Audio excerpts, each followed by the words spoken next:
ಯಾರ್ಯಾರೋ ಬಂದು ಒಂದೊಂದು ಹೇಳಿದ್ದು ನೀವು ಹಾಕಿದರೆ ಏನೂ ಮಾಡಲಿಕ್ಕಾಗೋದಿಲ್ಲ. ನಿಮ್ಮ ಎಲ್ಲ ಟಿ ವಿಯ ರಿಪೋರ್ಟ್ರಲ್ಲಿ ಇರ್ತಾರೆ. ಅವ್ರು ಬೆಳಗ್ಗೆಯಿಂದ ಸಂಜೆವರೆಗೂ ಇದ್ದಾರೆ. ಅವ್ರ ಮೂಲ ಪ್ಲೇಸಿಗೆ ಹೋಗಬೇಕು ಅಂದರೂ ಮೊದಲು ಬಿಡಲಿಲ್ಲಾಗಿದ್ದರು ನಾವು ಮತ್ತು ಸತೀಶ್ ಶೈಲ್ MLA ಅವರು ಕರ್ಕೊಂಡು ಹೋಗಿ ತೋರಿಸಿದ್ದೇವೆ. ನಮಗಿಂತ ಹೆಚ್ಚು ಚೆನ್ನಾಗಿ ನಿಮಗೆ ಗೊತ್ತು. ನಾವೇ ಇಲ್ಲ ಅಲ್ಲಿ ಅಂದೇಳು ನಿಮ್ಮ ಟಿ ವಿಲಿ ನೋಡಿದೆ. ಭಾಳ ಸಂತೋಷ. ಅದಕ್ಕೆ ನಾನು ಅಬ್ಜೆಕ್ಷನ್ ಇಲ್ಲ. ನಾನು 16ನೇ ತಾರೀಕಿಗೆ ಆಗಿದೆ. 16ನೇ ತಾರೀಕಿಗೆ ಅಲ್ಲಿ ಇದ್ದೀನಿ. ನಾನು ಶಾಸಕರು 16ನೇ ತಾರೀಕಿಗೆ ಬಂದಿದ್ದಾರೆ. ಅಸೆಂಬ್ಲಿ ಬಿಟ್ಟು ನಾನು ಮತ್ತು ಸತೀಶ್ ಶೈಲ್ ಶಾಸಕರು ಅವ್ರ ಕ್ಷೇತ್ರ ಆಗ್ತದೆ, ನನ್ನ ಜಿಲ್ಲೆ, ನಾವು ಅಲ್ಲಿ ಇದ್ದೇವೆ. ಇದ್ದು ಏನು ಮಾಡಲಿಕ್ಕೆ ಸಾಧ್ಯ ಇದೆ ಅದನ್ನು ಮಾಡಿದ್ದೇವೆ. ಏನು ಮಳೆ ಜಾಸ್ತಿಯಾಗಿ ಬಿದ್ದರೆ ಪ್ರಶ್ನೆ ಅದು ಅಕಸ್ಮಾತ್ ಆಗ್ತದೆ ಅಂದೇಳಿ ಮಾಡ್ಬೋದು. ಇದು ಹಾಗಲ್ಲ. IRB ಅವ್ರಿಗೆ ಗೊತ್ತಿದೆ. 11 ವರ್ಷದಿಂದ ಒಂದು IRB ರೋಡ್ ಪೂರ್ತಿ ಮಾಡಲಿಕ್ಕಾಗಲಿಲ್ಲ, ಸಾಧ್ಯ ಆಗಲಿಲ್ಲ, ಎಲ್ಲರಿಗೂ ಗೊತ್ತಿದ್ದಂಥ ವಿಷಯ. ಅವರ ಅವೈಜ್ಞಾನಿಕ ಕಾಮಗಾರಿಯಿಂದ ಇದು ಆಗಲಿಕ್ಕೆ ಸಾಧ್ಯ ಆಯಿತು.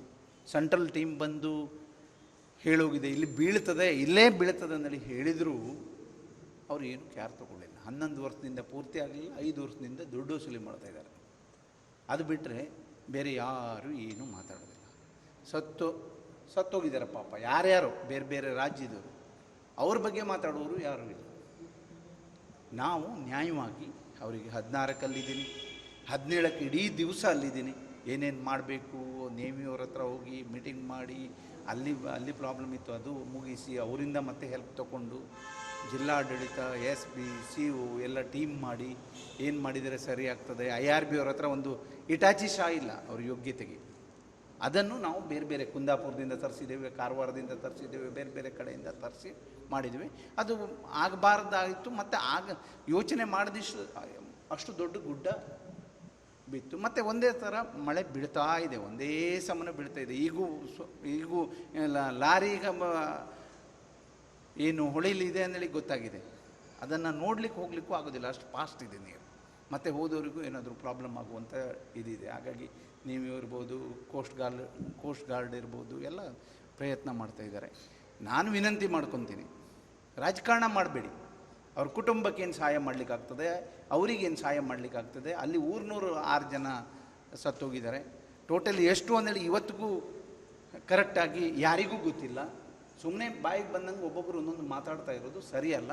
ಅವ್ರ ಮಕ್ಕಳಿಗೆ, ಆ ಸತ್ತೋದವ್ರ ಮಕ್ಕಳಿಗೆ ಅಲ್ಲಿ ಏನು ಆಸ್ತಿ ಕಳ್ಕೊಂಡಿದ್ದಾರೆ, ಗಾಡಿ ಕಳ್ಕೊಂಡಿದ್ದಾರೆ, ಲಾರಿ ಕಳ್ಕೊಂಡಿದ್ದಾರೆ. ಪಾಪ ಏನೆಲ್ಲ ಕಳ್ಕೊಂಡು ಅವರು ಕಷ್ಟದಲ್ಲಿದ್ದಾರೆ. ಆಚೆಗೆ ಇಲ್ಲಿ ಗುಡ್ಡ ಬಿದ್ದಿದೆ, ಆಚೆಗೆ ಒಂದು ಊರೇ ಇಲ್ಲ, ಆ ಥರ ಆಗಿದೆ. ಅಲ್ಲೂ ಒಂದು ಅಮ್ಮ ತೀರ್ಕೊಂಡ್ರು, ಅವ್ರ ಬಾಡಿನೂ ಸಿಕ್ಕಿದೆ, ಮನೆ ಹೋಗಿದೆ. 16ನೇ ತಾರೀಕಿಗೆ ಆಗಿದೆ, 16ನೇ ತಾರೀಕಿಗೆ ಅಲ್ಲಿದ್ದೀನಿ. 17ನೇ ತಾರೀಕಿಗೆ ಎಲ್ಲ ಕುಟುಂಬದವರಿಗೆ ಏನು ನಮಗೆ ಗೊತ್ತಾಗಿದೆ ಅವರಿಗೆ 5 ಲಕ್ಷ ರೂಪಾಯಿ ನಾವು ಪರಿಹಾರ ಕೊಟ್ಟಿದ್ದೇನೆ. ಅದಲ್ಲದೆ ಮತ್ತೆ ಮನೆ ಯಾರು ಕಳ್ಕೊಂಡಿದ್ದಾರೆ 1,20,000 ರೂಪಾಯಿ ಕೊಟ್ಟಿದ್ದೇನೆ. ಅದಲ್ಲದೆ ಮತ್ತೆ 5,000 ರೂಪಾಯಿ ಒಂದೊಂದು ಮನೆಗೆ ಕ್ಲೀನ್ ಮಾಡ್ಕೊಳ್ಳಿಕ್ಕೆ ಕೊಡೋದು ಅದು ಕೊಟ್ಟಿದ್ದೇನೆ. ನಮ್ಮ ಇಲಾಖೆಯವರು ಫಿಶರೀಸ್ ಇಲಾಖೆಯಿಂದ ಕೊಡ್ಲಿಕ್ಕೆ ಸಾಧ್ಯ ಇತ್ತು. ಸ್ವಲ್ಪ ಕುಟುಂಬ ಅಲ್ಲಿ 17 ಕುಟುಂಬ ಫಿಶರ್ಮೆನ್ ಕುಟುಂಬ ಇತ್ತು. ಅವರು ದೋಣಿ ಮತ್ತು ಈ ಬಲೆ ಅದೆಲ್ಲ ಕಳ್ಕೊಂಡಿದ್ರು. ಅವರಿಗೆ ಪ್ರತಿಯೊಬ್ಬರಿಗೂ ನಾಳೆ ಅಂದರೆ ಅವರು ಮತ್ತೆ ಬಲೆ ತಂದುಕೊಂಡು ಮೀನು ಹಿಡಿಬೇಕು ಅನ್ನುವಂಥ ಉದ್ದೇಶದಿಂದ ಇದು 17ನೇ ತಾರೀಕಿಗೆ ಮಾಡಿದ್ದೇನೆ. ಮತ್ತು 18ನೇ ತಾರೀಕಿಗೆ 19ನೇ ತಾರೀಕಿಗೆ ನಾನು ಚೆಕ್ ಕೊಟ್ಟಿದ್ದೇನೆ, ಆಯಿತಾ. ಹಾಗಾಗಿ ಅವರಿಗೂ 25,000 ರೂಪಾಯಿ ಪ್ರತಿಯೊಬ್ಬರಿಗೂ ಕೊಟ್ಟಿದ್ದೇನೆ. ಹಾಗಾಗಿ ಈಗ ಕಾರ್ಯಾಚರಣೆ ನಡಿಬೇಕು ಅಂತ ಹೇಳಿದ್ರೆ, ನಿಜವಾಗೂ ಹೇಳಬೇಕು ಅಂತ ಹೇಳಿದ್ರೆ, ಮಳೆ ಕಡಿಮೆ ಆಗಬೇಕು. ನಾವು ಮಳೆ ಬಿದ್ದ ನೀರು ಅಲ್ಲಿ ಇದು ಆಗೋದಲ್ಲ. ಮೇಲಿಂದ ಗುಡ್ಡದಿಂದ ನೀರು ಬರ್ತದೆ, ಗಂಗಾವಳಿ ನದಿ ಹರಿದು ಹೋಗ್ತಾ ಇದೆ. ಆ ನದಿ ಸ್ವಲ್ಪ ಸ್ಲೋ ಆದರೆ ಅದನ್ನು ಉಕ್ಕ ಹರಿತಾ ಇದೆ, ಏನು ಮಾಡಲಿಕ್ಕಾಗೋದಿಲ್ಲ.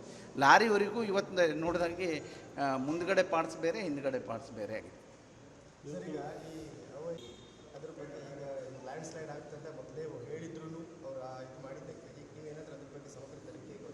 ನಾವು ತನಿಖೆಗೆ ಒತ್ತಾಯ ಮಾಡಿದ್ದೇವೆ.